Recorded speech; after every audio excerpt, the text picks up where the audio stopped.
కార్యక్రమం ప్రత్యేక కార్యక్రమం చేద్దామనే ఉద్దేశంతో రాష్ట్రానికి ఇచ్చినటువంటి నిర్దేశానికి అనుగుణంగా ఈరోజు మనం ఇక్కడ వారి పేరు శివ ఆచార్య వారి నల్గొండ నుంచి పిలిపించుకొని టీవైఎస్ ఆధ్వర్యంలో ఇక్కడికి చేసినటువంటి ఆర్టీఓ గారు సిఓజెడ్పీటీఆర్టీఓ మరియు టీవైఎస్ఓ ముఖ్యంగా ఇతర జిల్లా అధికారులు మరియు కలెక్టరేట్ సిబ్బంది మరియు చిన్న అందరికీ కూడా శుభాకాంక్షలు, నమస్కారం, అభినందనలు.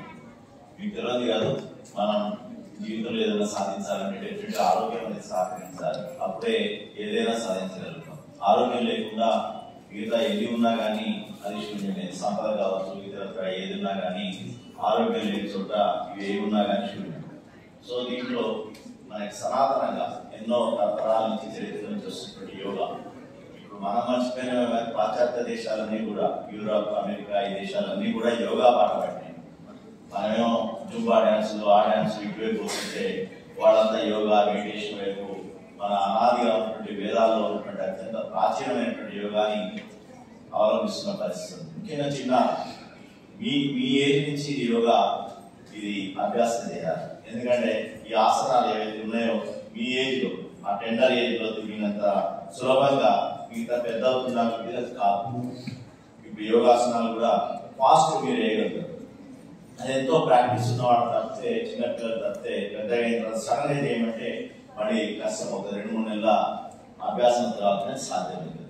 వేరే మిగతా ఆసనాలు కూడా చాలా ఆసనాలు ఉంటాయి. దీంట్లో దాదాపుగా 70-80 ఆసనాలు ఉంటాయి. అవన్నీ కూడా చిన్నతనం నుంచి ఉంటే మీకు శారీరకంగా, మానసికంగా సంతులనం కాకుండా మేము మొత్తం భావి జీవితం కూడా ఆరోగ్యం ఉంటుంది. తర్వాత మీ కాన్సన్ట్రేషన్ అనేది పెరుగుతుంది. చదువుకునే వాళ్ళు కూడా పఠనా శక్తి, తర్వాత అదేవిధంగా మేధాశక్తి ఇవన్నీ కూడా పెంపొందుతాయి. మెమరీ పవర్ పెరుగుతుంది, కాన్సన్ట్రేషన్ పెరుగుతుంది.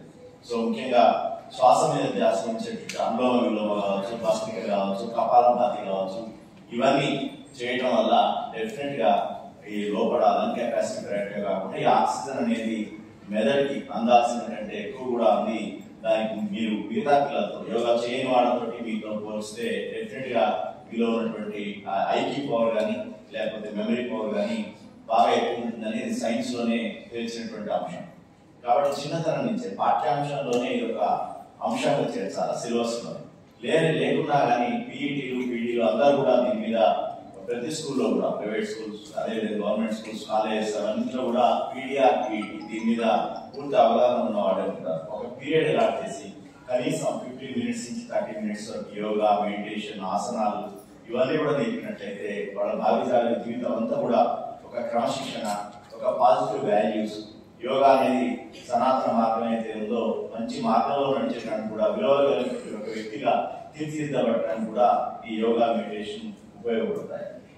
ఇప్పుడున్నటువంటి కాంపిటీషన్లో అందరికీ అవసరం. మనకు అధికారులకు కావచ్చు, అనధికారులకు కావచ్చు, ఈవెన్ సామాన్య ప్రజలకు కావచ్చు, విద్యార్థులకు కావచ్చు, అందరికీ కూడా యోగా అనేది దైనందిన జీవితంలో భాగం కావాలని, అదేవిధంగా ఈరోజు డివైఎస్ గారు చెప్పినట్టుగా ఒత్తిడిని తగ్గించుకోవడానికి, అదేవిధంగా మనలో ఉన్నటువంటి ఇతరత్ర కళలను ప్రేరేపించేది కూడా ఈ యొక్క మెడిటేషన్ లో మనకు ఉన్నటువంటి అంతఃచేతమైనటువంటి ఈ నాడులు ఏవైతే ఉంటాయో అవన్నీ కూడా ఉత్తేజపడి మనలో ఉన్నటువంటి పూర్తి వికాసాన్ని అందించే దిశగా, మనలో ఒక వ్యక్తిత్వంగా తీర్చిదిద్దే దిశలో ఉంటాయని చెప్పేసి మీరందరూ కూడా ఈ యోగా ప్రాక్టీస్ ఇవ్వాలని సరే మొదలుపెట్టి మనం కొద్ది మెల్లిమెల్లిగా 5 నిమిషాలు 10 నిమిషాలు మీరు అన్నట్టు అంత ఈజీ కాదు మెడిటేషన్ అనేది.